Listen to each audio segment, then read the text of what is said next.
We're not in a high margin business. Like Right. maybe 20, 30 years ago, you spend a couple $100,000 to build a gym. You get 500 members and it's like, I'm raking it in. What are you doing once they come through the door?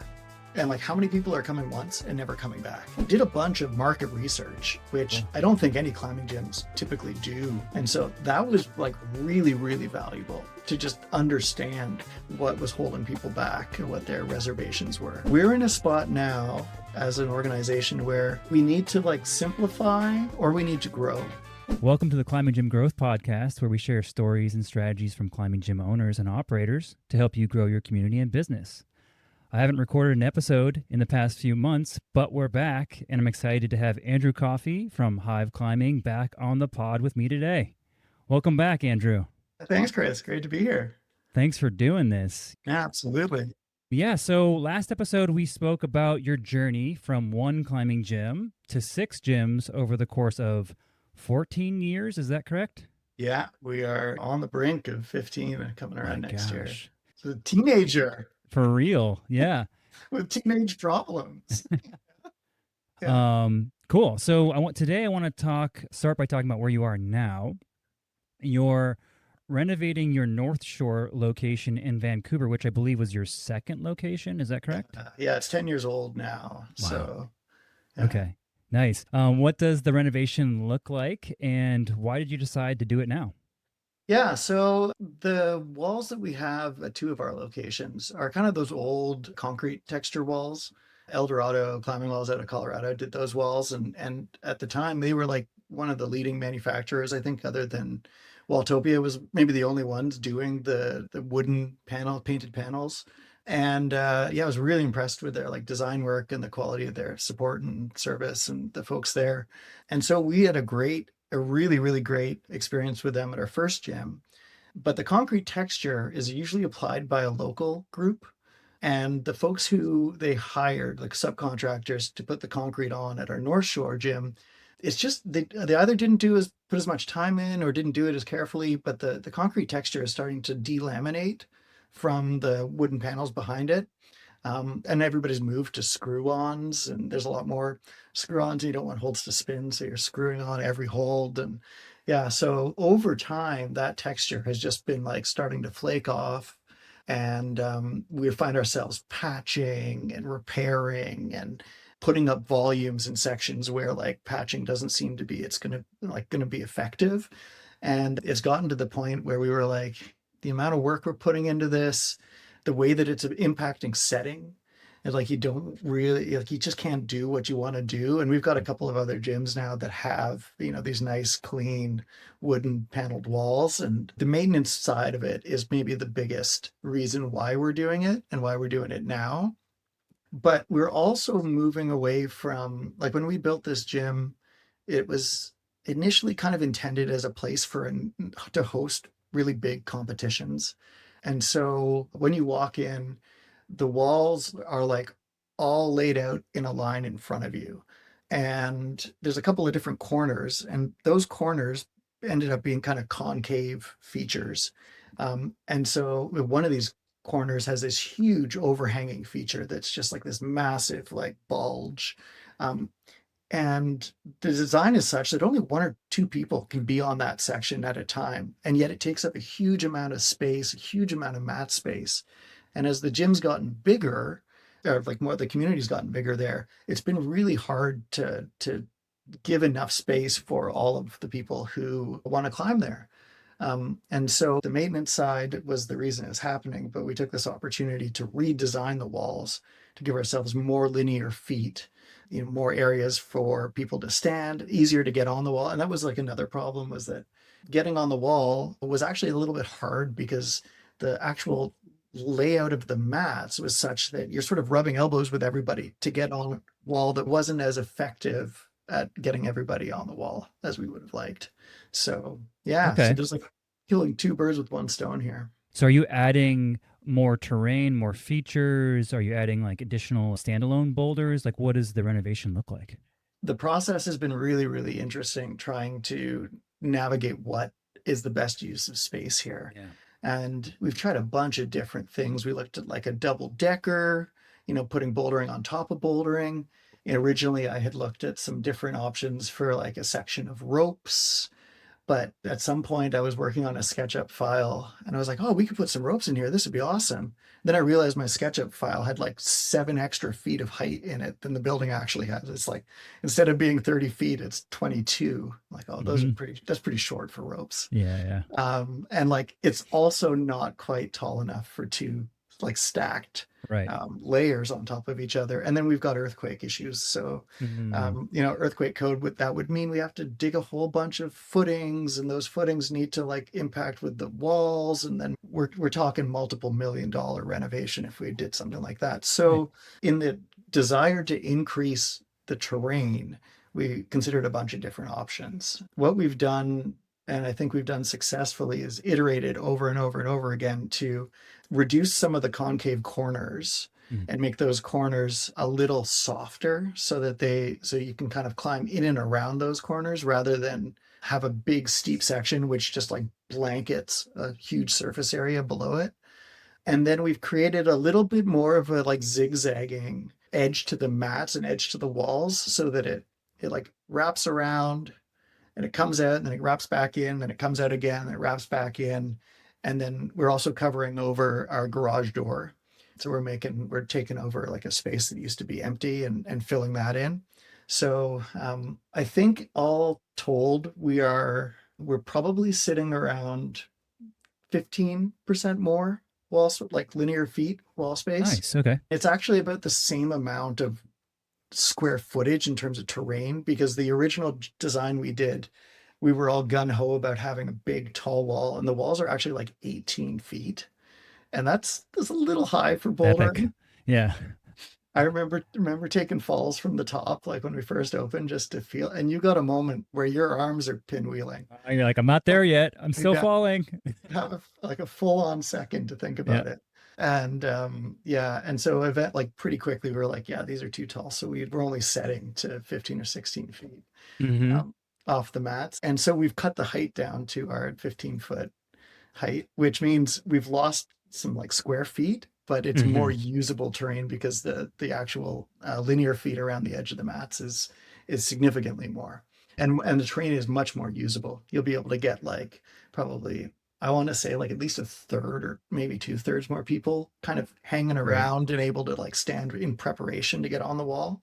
We started off going to the opposite end of the spectrum, like cramming in as much terrain as possible. And we had a huge peninsula which came out and wrapped around a pillar, and we were going to like renovate the desk and get rid of, a bunch of unusable terrain that's kind of just, it was like open space, dead space at our front desk. And then we shared this design with our community. They provided some feedback saying that they were like really upset about losing the open feel of the space and we're thinking it might be a little cramped. And we got that feedback from our community and from a couple of managers, and we took a second look at it. We're like, yeah, you know what, it probably will be too crowded. It like Hmm. totally changed the way the space feels to come in and have to like be funneled through some narrow passageways. And so we made a change. We cut back that peninsula, and now we've got what I think is like a perfect medium. We're never going to please everybody, right? It's Right. always hard to get the right amount of steep terrain, the right amount of moderate terrain. And one thing I'm really excited about is we've got two slabs going in. And Nice. like we have one of our a couple of our gyms have some big slab sections, but they only get set in like a zone. Hmm. And then those problems are on the wall for until like you work but your way back around to that same place. So Right. we've now got two separate sections, Cool. which means like there'll be new slab problems kind of happening more often, which is great. I'm getting the vibe that you are a slab climber. Do you identify as a slab climber yourself? The Squamish has some good slab. It's got some really hard slab too. Yeah. I'm a trad climber, so if you're on a slab, you're probably sport climbing most of the Right. time. Right. But I feel quite comfortable on slab. Nice. Um, Cool. So are you doing all the pads too? So you're we are redoing everything? Yeah, and we're going to be using Flashed again for the pads. Okay. They've just like always been so good to us, and they have like the highest quality stuff. They're a Canadian company too, which is really nice for us. And yeah, we've got a really great relationship with them, and Mark is always awesome at getting us design back. And yeah, so we'll be using flashed for the pads, and then really excited to be doing a new project with Dreamwall and Daniel Chancellor and Evo. Very, very cool to see their first Canadian project. Nice. Yeah, I saw their workspace, and it's incredible what they're working on. Dan is quite the artist. How has that experience been working with them? Dan and Evo have both been fantastic. I like can't say enough good things Mm. about the both of them. Evo has been super responsive with designs and iterations and very patient with us. I think we ended up on design number 18 after, Wow. multiple rounds of like initial thoughts. And yeah, so like once we kind of settled on where the walls were kind of going, we did it like, yeah, probably 15 iterations. So, that's a process you always want to get right. And it always feels really hard, but they've been excellent, providing great feedback, doing what we asked. And then we are like, oh, sorry, that's not exactly like, now that we see it, I don't know if that's a good idea.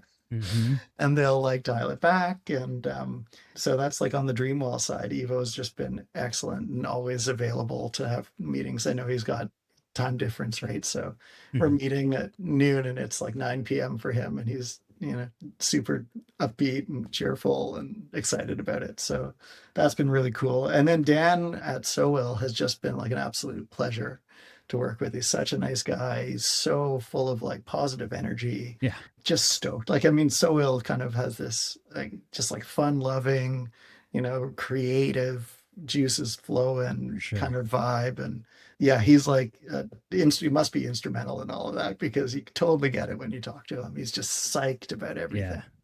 And Yeah, I've seen the models. So he does all these 3D models of all the yeah, spaces that he's building out, and they're beautiful. yeah, Like, it's incredible. He's a mad scientist over there. yeah. So they sent us a model of a previous iteration.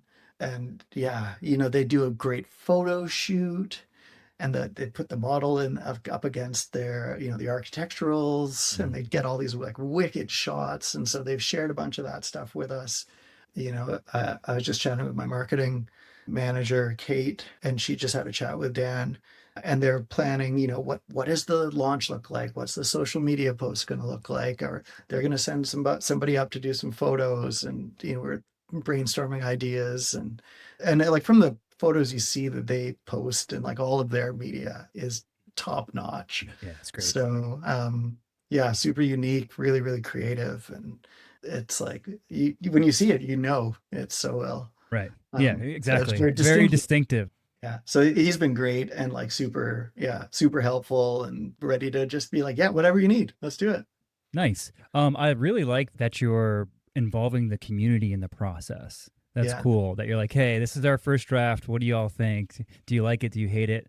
And it probably takes a little bit, some guts to do. I feel like you probably put a lot of time into the first kind of couple drafts, and then you really have to like listen to what the community's doing, what they want, and respond accordingly. How is that process? Yeah, it's interesting. You do put a lot of time into the design before you share it with somebody. Yeah. We have the same sort of questions and decisions around like we share with our staff and our staff Mm. community and share with the larger community. So we go through a process where we, share with a handful of people and then share it with a larger group of people, share it with the setters, head setters. I don't know if all of our just setters got to see it, but the head setter at that gym and our setting manager got to see it and provide a bunch of feedback. And then once you get to a point where you're like, okay, I think I'm ready to share it with the wider audience, you sort of just have to put it out there and be open to whatever comes back. Yeah. We didn't do multiple rounds of sharing with our community, but we shared what we could at the time, and we put up, I guess, like a link to a form where people could do a survey and share their feedback. And there are a few other things involved in that. So part of it was the layout and like what they think about the layout. Another part of that is like, do you want us to remain open while we're doing this renovation? Because the plan is essentially to rip out the entire climbing wall. It's going to be a major dust fest. Yeah. It's going to be like absolutely filthy in there. And so we're Yeah. going to have to hoard off the entire climbing space from the rest of the facility anyways. And we got we couple of small spaces for training and for fitness. And is that worthwhile for people? And we want to know, like, are you going to keep your membership? Right. Our memberships, our bouldering memberships anyways, allow people to go to all the other gyms. So Right. if people are keeping their memberships, they're able to access the other gyms. And we decided we would do a countdown membership. If you only climb at this one gym at the North Shore, we'll sell you like a prorated membership based on how many days left before we close down for this. Hmm. And so people are able to buy that now, I guess. Cool. Been going on, and we tried to give people a year's notice. So we're planning on shutting down in May of Hmm. next year, and we like made sure that our announcement was ready to go for May 1st, and Yeah, let people know, because if you're buying an annual membership, we want you to know what's coming up within a year. totally. Yeah, that's great. I love that idea. Yeah, Very so cool. we got a ton of cool feedback from people like, "Oh yeah, I'd love to see some ropes." I'm like, "Yeah, actually, we, I thought about that. It's too short. It actually looks taller than it is." And then there's people like, "Oh, I want to make sure you've got lots of steep. I'm gonna miss the cave section." I'm like, "Oh, we got a good cave. We got a really cool Hmm. steep area." And people are like, "Oh, I want a better slab." I'm like, "Yeah, great, we can do that." And Nice. there was like people who don't like the big open space because they feel like they're on show, like the Yeah. way that you would be on a competition, right? And that's what it was Right. designed for initially. With that Hmm. in mind, was that everybody's on show, and people are like, oh, I feel really uncomfortable. So now we've created with this little S pattern or W pattern, a little bit more zones, a few more Yeah. little kind of areas where you're not on show for the entire space. So that's really cool. And then we've got all kinds of people asking for all sorts of other stuff, right? Are you going to redo this? Are you going to mix this up? What is there any room for filter board or tension Hmm. board or system board and more fitness? And yeah. Are you going to lump that in with this renovation, or is that going to be something separate? Or Yeah, so our plan is, we right now we have a lounge upstairs that is amazing and a nice quiet space, but we find ourselves needing more fitness and training area. So our plan is, before we close down, we are going to renovate that space into an area for fitness, and cool. we're exploring the possibility of a like a tension two board, to replace one of our existing system walls, which isn't currently being used. I think it's a moon board. I think it's an adjustable moon board at the moment. Okay. And so we're looking at doing that. The problem is that our upstairs, because it's only 22 feet tall, our upstairs is really fairly short. And so it's never going to be able to go vertical, or like Right. mostly vertical. It's going to still be steep, Hmm. almost fixed at 45, basically. There's some limitations there. And then we want to make sure we've got enough terrain for youth programs and Mm. all of the courses and like the stuff that we do that's related to that. So taking up space on the main floor for something like a kilter board felt, or a tension board, felt really, they take up so much space if you don't have the space For sure. for it. And How yeah, big is this gym again? the total size is like 22,000 square Got feet, it. but there is like a giant, beautiful yoga studio at one end. And yeah, a bunch of, and there's some change rooms, which kind of occupy a full, I think it's like 5 industrial units wide. And so, like, one unit on the top floor is a yoga studio, one unit is our two change rooms, another unit is the lounge, another unit is fitness, and another unit is yeah, like a training room. So we're making some other changes. We're going to move the lounge downstairs into the lobby, which will free up that space upstairs for more of the things we need. Nice. Um, but we contemplated a whole bunch of other stuff too, like, oh, we should rip out the desk and do everything differently. And then, you start factoring in, you're closed for 4 to 6 months. You are spending, like more than $500,000 to get a renovated climbing wall. That's just for like for the wall and the flooring, right? Probably Mhm. 600,000 at the end of the day. Right. And that's not to mention the demo. It's going to take a Hmm. month to demo this thing. We're going to have to hoard off the wall. Like, this is approaching like $1 million reno, right?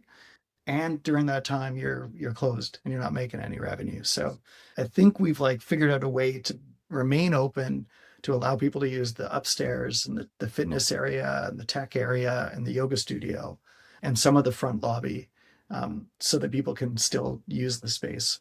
Wow, that's such a hard decision to make too. Be like, hey, we're going to close this gym for half a year and do all this work, and I feel like it's just such a hard thing to pull the trigger on.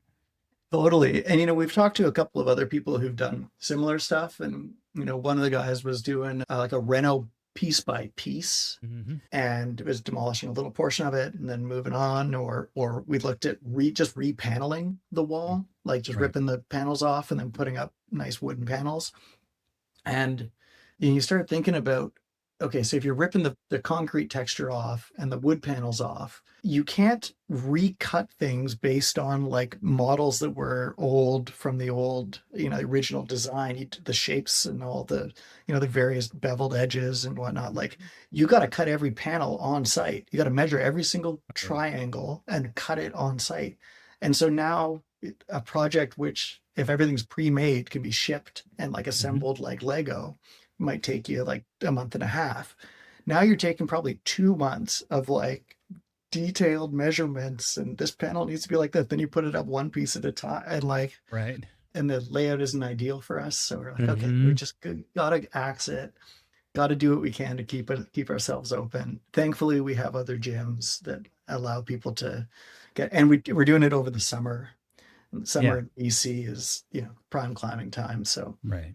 it does suck though, like all our youth programs, all our camps, all of Right. that Of stuff, course. which is like really, really strong over there. It affects our, spring programming for the kids. So they're going to have to either go elsewhere. We've got an extra long term. Normally we end at March break, but Mm-hmm. we put an extra long term in to kind of give them another few weeks before we close. But Sure. yeah. And then Wow. staff. Like, what do you do with your staff if you're closed for 4 to Yes. 6 months? So, we've offered essentially like we're going to try to find work at the other gyms if people are willing to travel. If you want to be laid off, we'll lay off. Mm-hmm. We plan to rehire everybody when we reopen.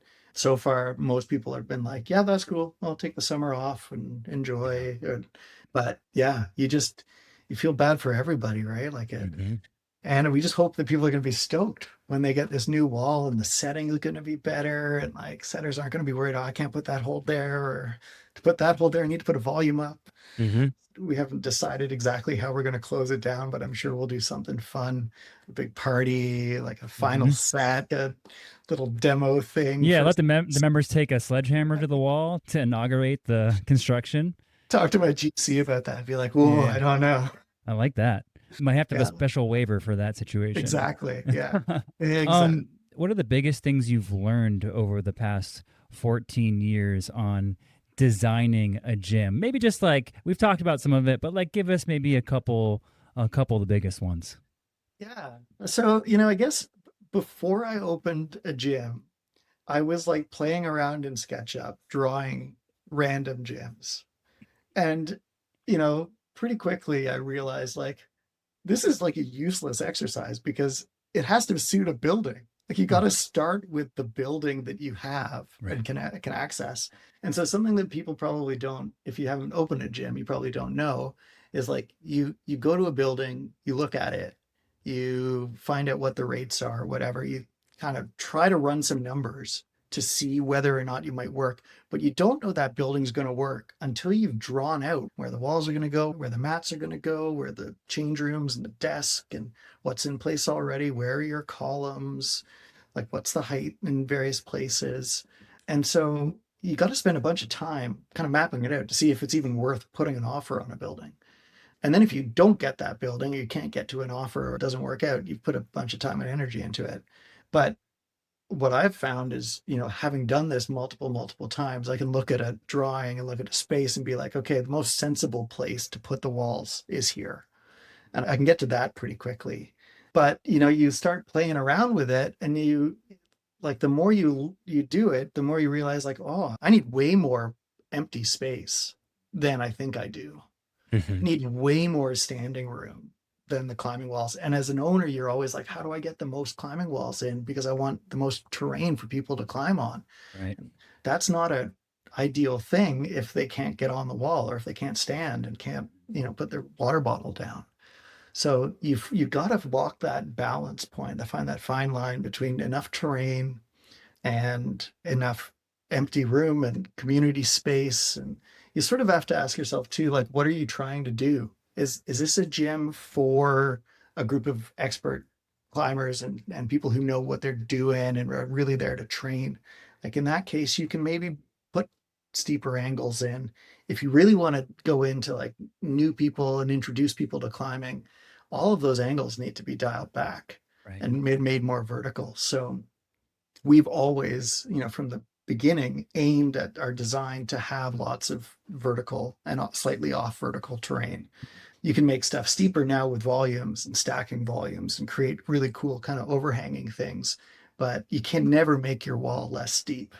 But then you also want the steep stuff because the steep stuff is fun to climb on for people who, know what they're doing, and even for novices to monkey around and Mhm. flail and learn how to like step through and counterbalance and back flag and all of those things. So you sort of want to make sure that you've got the right amount of terrain for the people that you expect to go Yeah. there.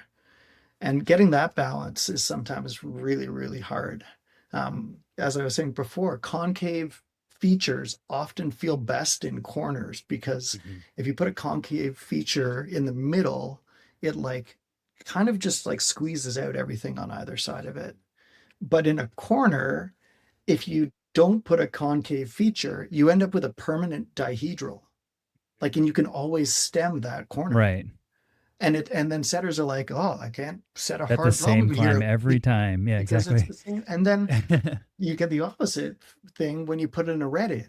And Mm. if an edge or in a red is like too sharp, it's always grabbable. You It's can always a always stick jug. it. You can always heel hook it. You can always toe Right. hook it. And so, trying to balance these things, the linear feet, the square footage of terrain, the corners that you have with optimal setting conditions, like to be able to just be as creative as you possibly can in every area of the gym. You're going to find at some point you have to like sacrifice something. And what's funny with the North Shore is like we went through all of these different iterations and we sort of ended up almost the same as we have now, which is like indicating that like when we did it the first time, we sort of got the optimal layout, Yeah. barring a few different, like we shouldn't have put this giant bulge feature in the corner. It Right. looks like a giant like reverse wave basically. Mhm. And it just takes up too much square footage. So we cut that back. We added another little peninsula type piece and covered up the garage door. And now we feel we've got more terrain, more linear feet and everything. And we've got enough steep terrain, enough like cool kind of prow features, and the corners are all softened, so you never have like Mhm. a hard 90-degree Right. angle. They're like a 90-degree angle is broken into three different softer angles. Are you Um, doing any curved sections or are they all no, angles? Okay. all flat. Yeah, and Spoken like a true route setter. I love yeah, that. it's the you see the walls that are curved and they look cool, but you can't put a volume on them Right. anymore or a Yeah. big hold. And then you end up with a gap that someone can put their hand behind and then they cut their finger and you're like, this could have been avoided in the design process. Yeah. So you got to be really careful with those angles because Right. anything like 100, 110 degrees is like almost still pretty grabbable. So it sounds like it's fairly subtle. There's the balance that you're trying to strike, even though your final mock-up for the location is similar to the original. The subtle variations that you put in are making a pretty big difference. It sounds like. Yeah. And what we did is so like if I were to describe it, it sort of looks like an M. Like Mm. it on the left hand side, it kind of runs north south. It like curls around and then comes back down in the middle, and then it loops back in, and then it's like I guess it's a triple M with like two little spikes in the middle. And in the middle of the M, in between kind of two sections which jut out, is our big cave now. So we put a Cool. cave kind of like right in the middle, and it's sandwiched between two sort of one prow and one small peninsula. Nice. Okay. Um, Cool. so there's going to be an area which is like very steep, Yeah. very aggressive, and on either side of it is sort of softens out a bit.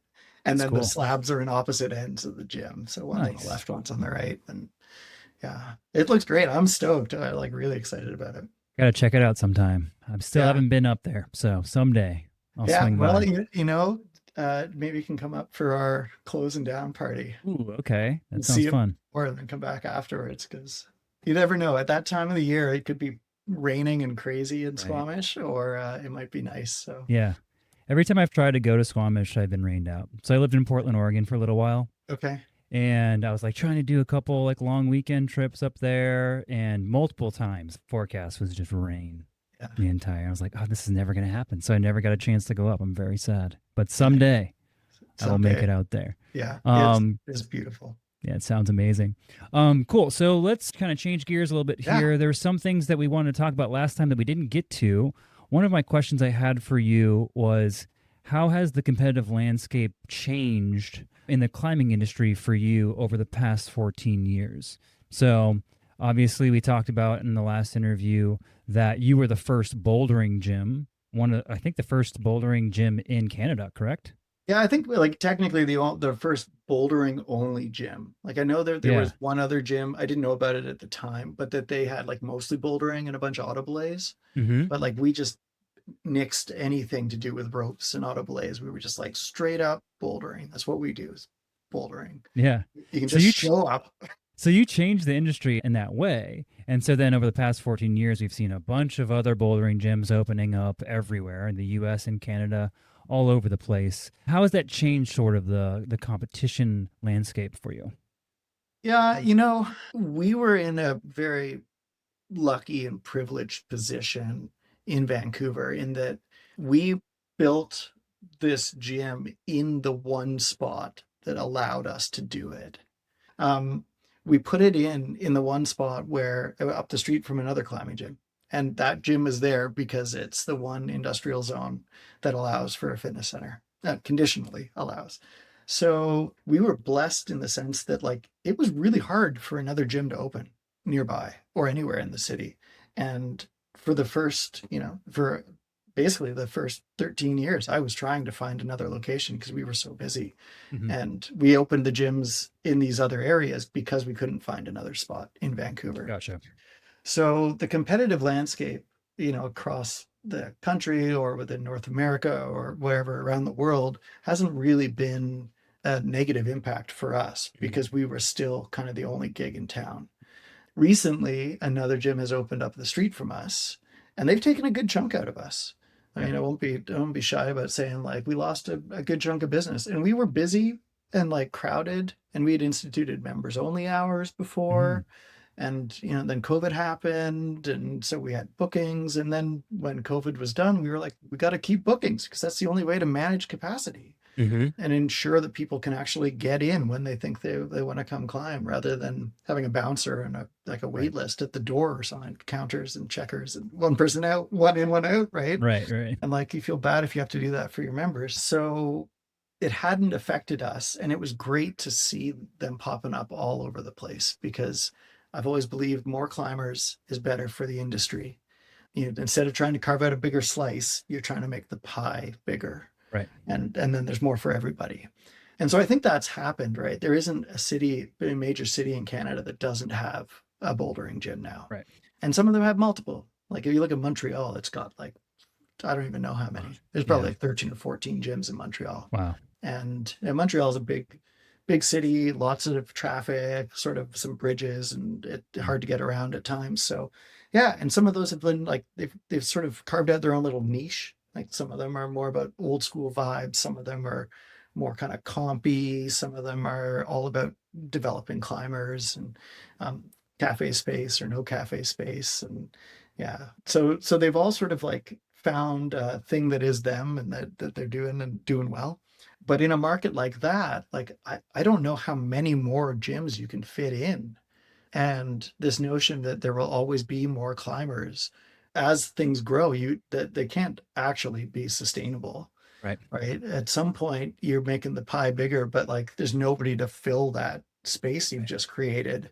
And, right now our focus is to try to not necessarily win back people who've moved to another gym because they've moved for whatever reasons that we probably can't change their mind. But if we've got space and capacity, we need to get back to the things that we were doing that was growing bouldering in our initial, establishment and Right. when there wasn't anybody to compete with. Right. So we're like doubling down on our community events, trying to make like really banger things happening down at the gym. We're trying to get some advertising out to grab the attention of people who like maybe haven't thought about climbing yet. And there's lots of people like that out there. So we found this in Winnipeg where We built a gym. We're the only, but there is another gym in town, but it's a little bit old. It's a little bit out in like an area that's really not all that easy to get to. It could do with some updates. And we're like a brand new modern climbing gym, but the people out there aren't all climbers. Right? Most people in Winnipeg, it's flat prairies. There's not a lot of climbing outside. A lot of people, it's not in their mindset. It's not part of their cultural awareness. So we've had to build a community from scratch in Winnipeg, Yeah. apart from the really strong core of climbers who are there, who've done a bunch of cool development and traveled to northwestern Ontario and the Thunder Bay and Kenora. And there's some really cool climbing out there, apparently. But yeah, so the competitive landscape, I think in some places is probably making it really tough for gyms. Mhm. And I definitely noticed at our facility, like it's been tough to lose a bunch of people and a good chunk of membership. We've had to be really sharp and like sharpen our pencils, make sure that we're like not overstaffing, make sure that we are doing everything in the right size, right? Mhm. Sizing our team. Um, I keep talking to my like financial consultant advisor, and we're in a spot now as an organization where we need to like simplify and cut back on some things, or we need to grow. And like there's this little sort of middle zone where in order to make everything run, you need enough people in management and in structure, like working Right. on systems and structures, and like everything needs like more support. But we're also like, we're not a giant corporation. And in order to like really level up, we would need to expand and take over, you know, Right. add new gyms to the mix somehow. Mhm. And so, yeah, we're sort of in this point where we're dialing everything back, trying to keep things simple. Mhm. We're working on a couple of projects. North Shore is a project that had to happen, so we're focused on doing that. That's probably going to take a chunk out of our revenue again, Right. which they're gonna have to swallow that. The banks like, I don't know if there's an appetite for lending out there anymore because nobody's making as much money as they want, and we're certainly not able to spend the money that we want to spend because we got to be really like financially savvy at this moment. Yeah. That's interesting. Yeah, I've never thought about it that way, but you are a teenager, right? And so Yeah, you have to make a exactly. decision. Are we going to go this direction or are we going to go this direction? And it sounds like a lot of gyms tend to go into the expansion route and try to just like build up their leadership team and try to go for more locations and expand quicker. But it's interesting to hear that you're kind of thinking about it from a let's make the things that we have as good as possible. Let's try to be efficient. Let's be more on that side of the thing. So it sounds like you're trying to create climbers in both markets at this point because, like you're saying, there are a lot of climbers in Vancouver, but also you have a lot of gyms there, and a lot of them are already at those gyms. And Winnipeg, a lot of these people there are not climbers. So, what other methods have you been trying to bring new people into the sport and convince them that they should be climbers? Yeah, I mean, the biggest thing that's worked in Winnipeg for us is we just ended up working with a marketing company. We like hired some folks. They're called Brandish. They're like super awesome, and we're working with them for a campaign in Vancouver. Presently, we're just designing and working on it right now. But like what they help identify was like, who are the types of people who might be interested in what you do, but aren't doing it for whatever reason. Mhm. And they did something that we'd never done before. And they went out and talked to people on the street. They did like a Cool. streeter. And so they took a camera crew and they went walking around and they were like, "Hey, have you heard of the Hive?" And they're That's like, "Oh cool. yeah, my friend goes there. I've never tried it." Like, "Well, why haven't you tried it?" And they're like, "Oh, I'm like, I don't think climbing's for me, or I'm scared of heights, or yeah, it's on my list, but I do this other thing on Wednesdays, and my friend goes on Wednesdays." And so we were like, did a bunch of market research, which Cool. I don't think any climbing gyms typically do market research. And it's so outside of our wheelhouse. It's not what we're experts in or we know. And so that was like really, really valuable to just understand what was holding people back or what their reservations were. And so from that, they came back with like some key target demographics, like customer types. They say, you want to get people who are, physically active. Well, yeah, we know that. Where are those people hanging out? What are they doing? What are they Hmm. looking at? What are they consuming in terms of media? How are we going to get their attention? And Mm. so we created like a campaign that has 3 or 4 different flavors based on those 3 or 4 different customer types. And then they helped us get that out into the various methods and media. So, there's social media, but it's all tied together. So, you might see the same message on a billboard. We did billboards in Winnipeg for the Nice. first Cool. time, and they're digital billboards. And funny thing about billboards is like people were coming in being like, "Oh, I saw your billboard. That's so cool." And Whoa. like, I don't know if they had never thought about coming in before, but like even our members are like, "Ah, that's a great, great image on the billboard." It's Nice. just kind of fun to see that. But you got to hit people in like with multiple prongs, like Right. a 5-pointed pitchfork or something. Like they got to see it on social media. If they Mhm. see it on a billboard, that's like the second time. We did some door hangers. Like door hangers have a promo on them. A handful of those come back. Are they effective? I don't know. But the people who had those may have seen our social media ad, our targeted, Facebook ad, and they saw the billboard and they got the door hanger. And all of a sudden this is like stacking. And Hmm. then at one point they're like, oh, maybe I'm going to come in and Hmm. they or bring my kids in, or so trying to do multiple things at the same time that were all coordinated under a campaign was something we had never done before. We put posters up, we like do posts on social media, but like giving it a whole like a tagline and a bunch of like copy that goes with that and like a kind of call to action that sends people to the website. And then we had just done a website overhaul, which made things very much localized. So like Winnipeg had a very BC and Vancouver feel. And so we want to just, if you go to the Winnipeg page, it geolocates automatically. If you're in Winnipeg, you see the Nice. Winnipeg Yeah. location. Like super simple, Hmm. but like took a lot of time to rebuild a website. Right. That's a massive project. So So it sounds like with a campaign like that, you have so many things going on. How do you measure the return on investment? So because we worked with a consultant and a branding company, they have been the ones managing our ad spend on like Google ads, Facebook, Meta ads. They're the ones kind of looking at what's going on, seeing click throughs, checking the data that's coming in, how many people went to the website, how many impressions, which of these two ads, which is essentially the same and has a different picture or a Hmm. different person on it, which of these is performing better. And so every month they would do an analysis.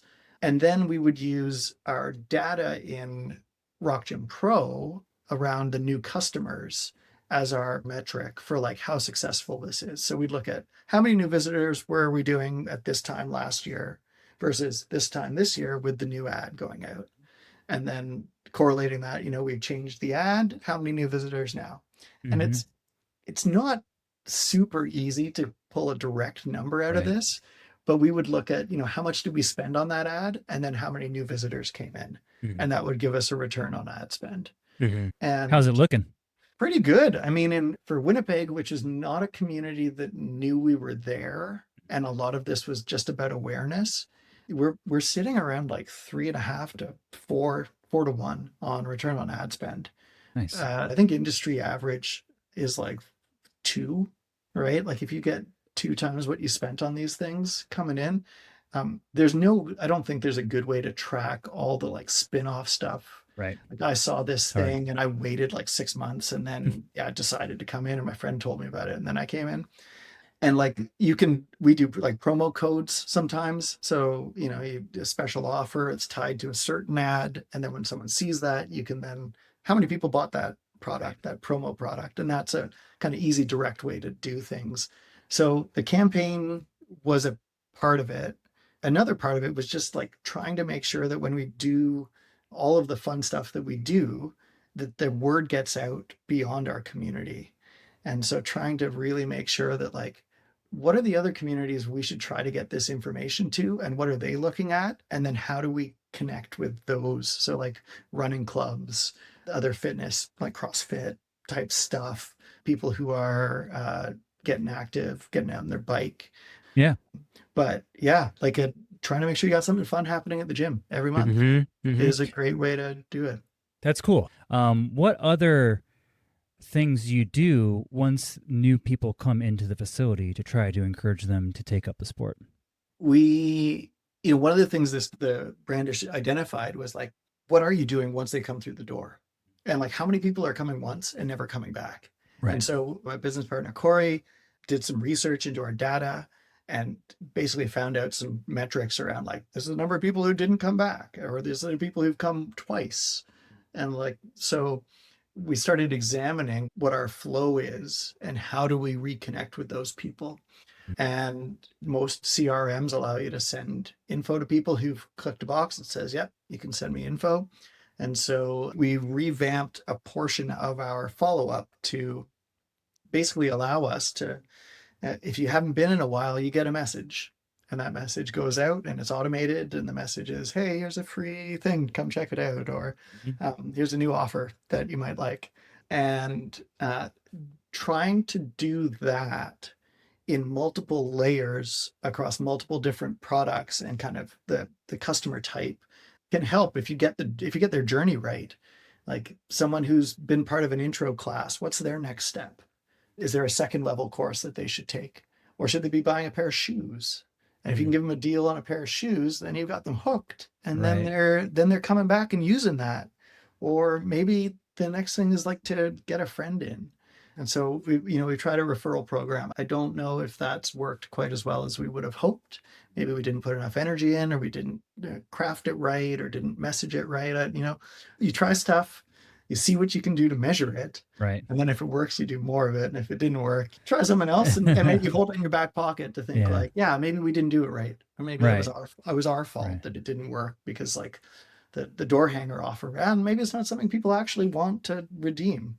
Right. Um, but if you give away like free birthday parties all the time, you're probably going to get a bunch of people in, Hmm. but like many of those people might not come back if they have to pay for it, and it's cost you a bunch of money. So you have to be very specific around how you do what you offer, and you want to make sure that it's something that doesn't cost you a ton of money. Like we do donations all the time. Most people like call and ask, hey, I've got a fundraiser, I'd love to get some free passes. We're like, yes, here you go. We're doing a school thing, or we're trying to raise money for this. Yeah, you give them a bunch of stuff that's like easy to just allow to go out into the wind, and some of that stuff comes back, most of it Hmm. doesn't, so you don't really lose a ton by offering that stuff up. But Mm.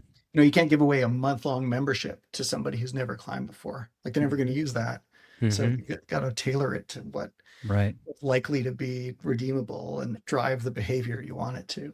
I like the idea of sort of pinpointing the point of entry. So if they're taking a class specifically, and then what is the best thing to follow up with. Yeah. As far as the industry goes, I feel like we haven't done a ton of that up to this point, and a lot of other industries already have these sort of systems in place for this person clicks this thing, this is the follow-up response to that. So I think it's cool that you're exploring those and testing different options.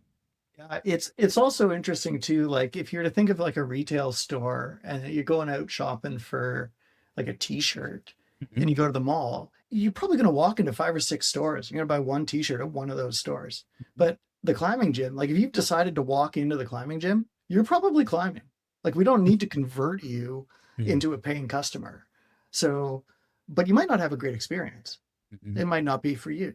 Right. Or you might do it once because you were invited as a friend to a birthday party, or a stag party or something, and you show up and it was great, and then you go back to your own life and you go to your spin class and you never think about it again.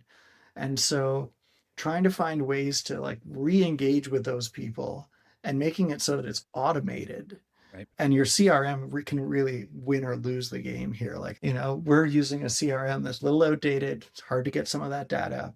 We're limited in our ability to kind of gather what we want when we want it and have it all at our fingertips. So I think a lot of other industries have like blown past Right. this. And they have more advanced CRMs too. Yeah. Totally. Yeah. So I don't think I asked this question last time. What is your biggest challenge as a company that you're currently facing? If you were to ask me this, like, I guess, what was it, like 6 or 8 months ago when we last talked, back then I probably would have been pretty much the same, but just financial stability right now. I think the global economy, economic situation is a challenge for everybody in every market and in almost every industry, except for maybe a few, which are like you just sort of have to have or have to happen. But I've always thought that indoor recreation is usually for someone who cares about it, it's probably going to be the last thing they cut from their budget. Mhm. Like they'll cut out having their coffee or they'll cut out going for dinner as much, but they still want their gym membership Right. because fitness and the social what they get out of being a part of a gym community and a climbing gym in Right. particular is really important to who they are as an individual, how they see themselves. So you don't want to give that up, right? You make other sacrifices. I get the feeling that a lot of people have made those sacrifices and now it's a real pinch to hold on to this gym membership. Mhm. And at the same time, the cost of doing business just continues to rise, right? The cost of holds is skyrocketing. The cost of foam, which you, as a bouldering gym, you need to replace regularly, that's going through the roof because of oil, both of those things tied to oil prices. Yep. Shipping is going to go up if it hasn't already. And just the cost of gas is impacting everybody who drives anywhere and all the products. So, there's this like squeeze happening in all sorts of areas. And at the same time, it's costing more to run the business with, we got wages that go up, which is great because they have to go up to match inflation or else people are getting less. But you can't always change your pricing. And we're now at a point where like, I don't feel like we can charge much more for our Mhm. pricing because there's a threshold where like it's too expensive and people aren't going to come. And Right. so we're now trying to figure out what are our more affordable options and how do we look at our pricing as we move into next year when we always do a price adjustment in January. So what's going to go up? What's going to stay the same? Is anything coming down? And so the summer is now half price Fridays. And so folks can come in, it's fairly affordable. Um, Not everyone can afford that, I know, but yeah, it's like a good day for people who are just looking to get in and see and can't commit to a membership, want to be a part of it, want to try it, and it feels like a thing that we can do that isn't going to hurt us terribly financially. Like we may take a hit. So far, the data isn't fully in, but it feels like we're kind of getting enough people in to make it to kind of level out. But I think just the fact that everybody's blown through any savings they had from the pandemic, Right. the cost of everything going up, and the more revenue you do, the more your insurance goes up. There's something that like someone who's not an owner might not know. If you're doing really well, they're going to charge you an arm and a leg for your insurance because there's a huge risk there. Interesting. Those costs seem to always go up unless you have a drop in revenue, and nobody wants a drop in revenue because that means you got to do more with less. And You're saying that the everything's inflating, right? Like gas prices, holds, wages are going up, but it's hard for us to, as operators to adjust the price of membership accordingly. And then you either like have to be more efficient yep, with the way you're spending money, or you have to, I guess, get more customers, right? I yeah, think there's like only a couple solutions. getting more customers costs money too, Right, right? I mean, exactly. we're paying for a marketing company to help us with our marketing, and that's an investment that we assume and hope will pay off. It's paid off for us in Winnipeg. Like I'm really excited about the work that they've done for our BC team, but we haven't seen how it works yet. And we don't know if it's going to be as successful. If it's half as successful, it's probably going to be successful. But yeah, you got to put a bunch of money into that. And when you are operating at that like break even point, Mhm. anything that tips the balance one way needs to be offset. And Right. there's only so much you can cut back. Yeah. Yeah, so it's a tough situation, definitely. What are your predictions for the next 5 years in the industry here? I've been chatting a little bit with some of my team about this. We think that like the industry, like most industries, probably cyclical, Mhm. and it probably goes in waves where like there's a whole bunch of energy. A lot of people are excited about climbing. Probably might be tied around the Olympics and more Mhm. greater awareness. And um, Free I solo. wonder free solo, yeah, and his like super stunt on the tower, Taipei Taipei, tower, yeah. yeah. Yeah. Which I mean, I watched and I was like, I loved the kid in the window with the signs that says this is V2 in my gym or something.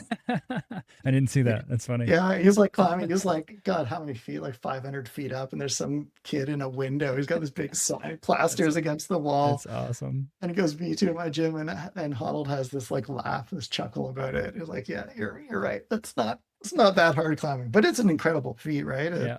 And so like those types of things really do get people excited and thinking about this if they've never done it before.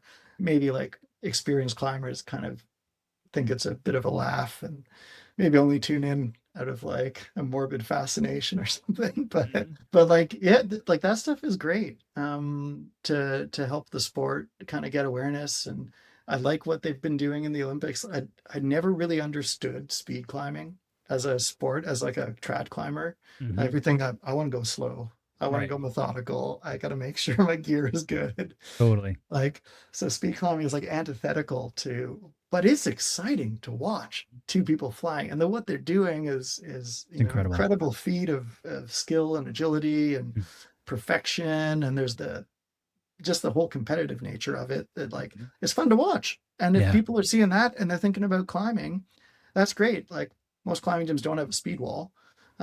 But if that gets them thinking about it, and then they see one of our ads on like their carousel or something, Mm. and then they're like thinking about what to do on a Friday night and it's raining, maybe they'll think about us, and that would Mhm. be awesome. And so we're trying to coordinate all of these things to drive traffic. So I think it will bounce back, but I don't think we are in a infinite growth Right. potential kind of situation, right?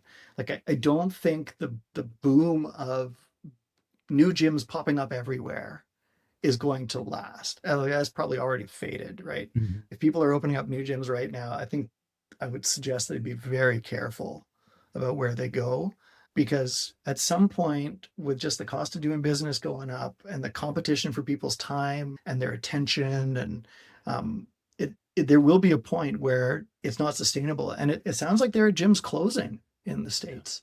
Yeah. And that was never the case before. You were always like, there's going to be more climbers, and not everybody's heard about it. And we go into a community, if we build it the right size, people will show up. If we build it, they will come.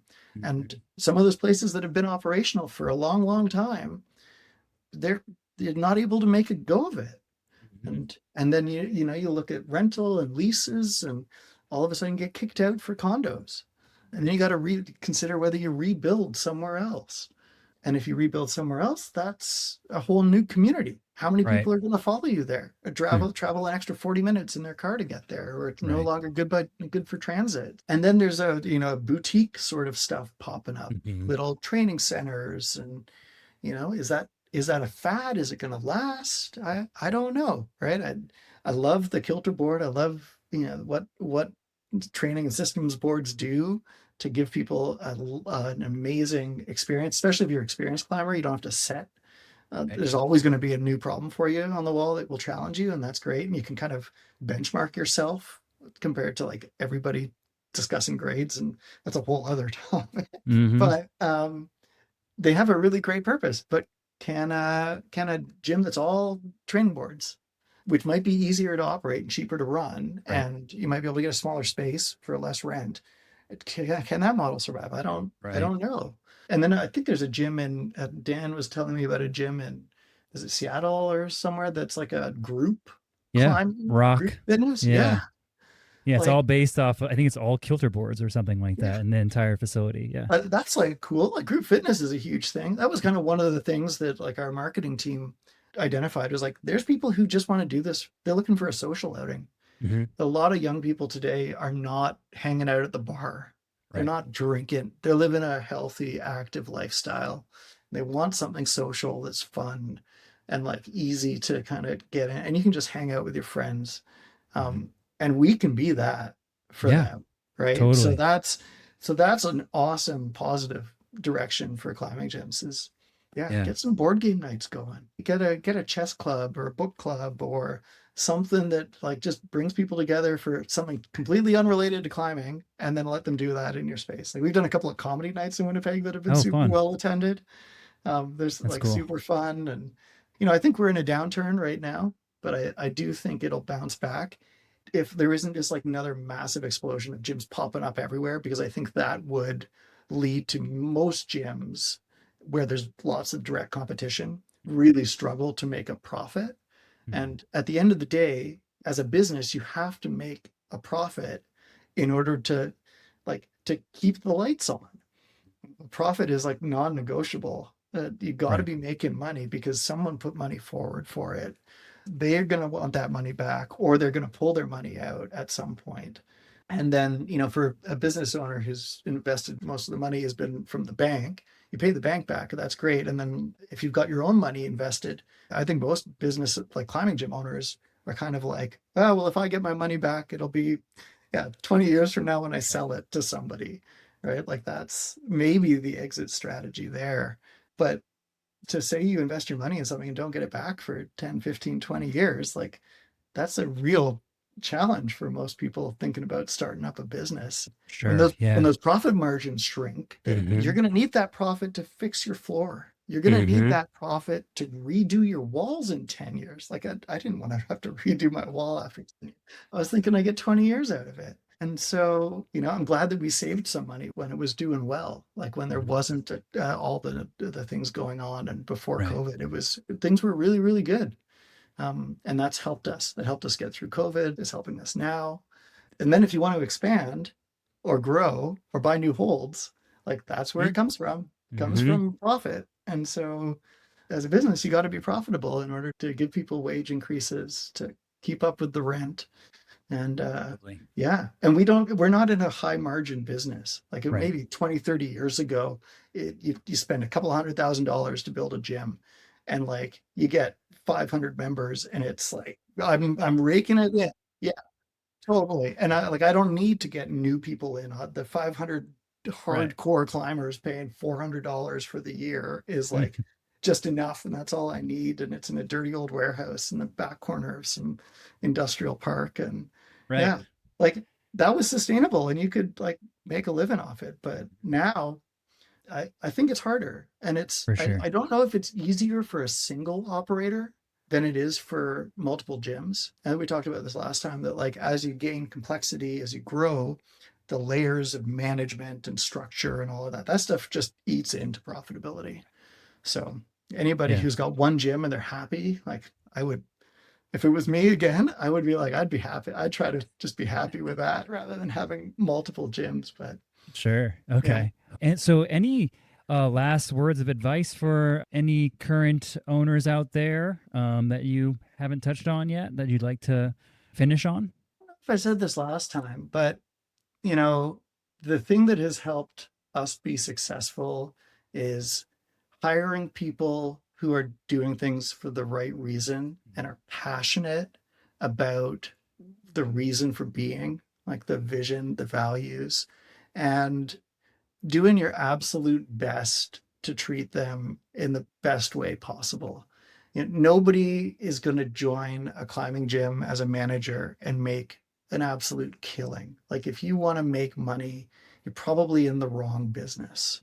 And you can't grow enough to scale enough to create those opportunities for people to work their way up a career ladder. It's just not possible. So you have to hire people who absolutely love what you're trying to do, are hard workers, and are dedicated to that, and recognize that, we're not in high finance. I could work in a restaurant as a chef and maybe get paid a lot more, but my stress level is through the roof. And the demands on me and my body are crazy high. And uh, you just got to hire people who are better than you at the things that you need them to do. Like I'm not a great manager. I love leadership and vision and values and crafting and trying to get people pointed in the right direction. But I'm not good at like managing a bunch of moving pieces. Mm. So I'm like a creative kind of person. I like building a gym. I like designing it, and that's what I think I'm good at. But yeah, I hire people who are awesome managers, right? And That's I'm so great. blessed to have a team of people who are just so like, this bites us in the ass a little bit because, I'm a bit of a dreamer, like a positive, optimistic outlook. And like when I say, like, I said to my team this year, like, let's try to get like 25% more revenue this year. And I know in my mind that this is like a crazy stretch goal, Mhm. that there's no way we're going to get that kind of revenue. And that kind of increase might happen in the first 2 or 3 years, Mhm. right? Or it might happen in like a small span when like awareness reaches a critical point, critical mass, and then all of a Right. sudden it expands, but it's going to slow down after that. And I like to think like if you aim for the moon and you miss, you end up in the stars, right? So Mhm. if you Mhm. set these like lofty goals, like maybe you'll find a way to do it. Because Mhm. if you set a short goal or a small goal and you like it seems achievable, like you're probably not gonna come up with a creative way to blow way past Right. it.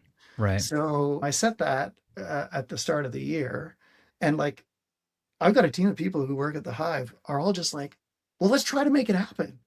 Love that. Like, oh Yeah. my God, but that creates a lot of stress, a lot of anxiety.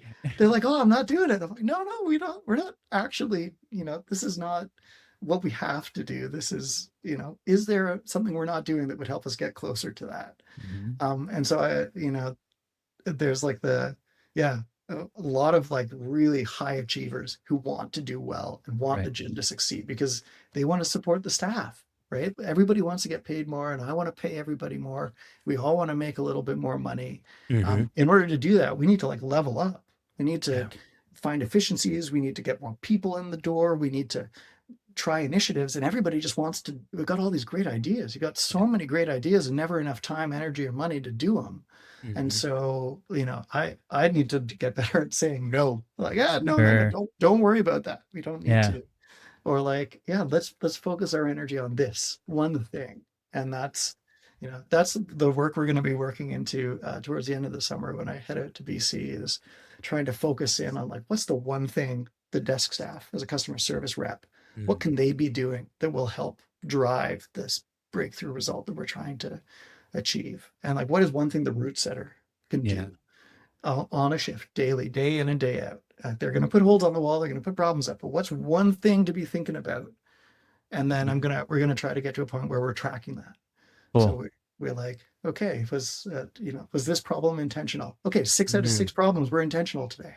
We had an intent for each of them. Maybe that's Yeah. what it is. I don't know. Our desk staff is like, I told every single person who came through the door about our membership loyalty program. Mhm. And if I tell every single person, or if we hit 85% and we actually track it, and we start seeing membership going up, we can feel great about that. That'd be like really cool. And so we're going to try to come up with a creative couple of ways that education staff, setters, and CSRs are going to do it. And then a way for our leadership team to help navigate this. Like, how are we having conversations about these things and helping identify what is that one thing that they could Yeah. be doing?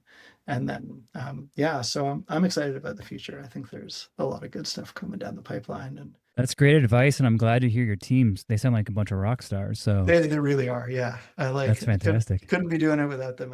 Yeah, I'm so grateful. So if you're listening, any of my Hive staff, thank you so much. You're doing a fantastic job.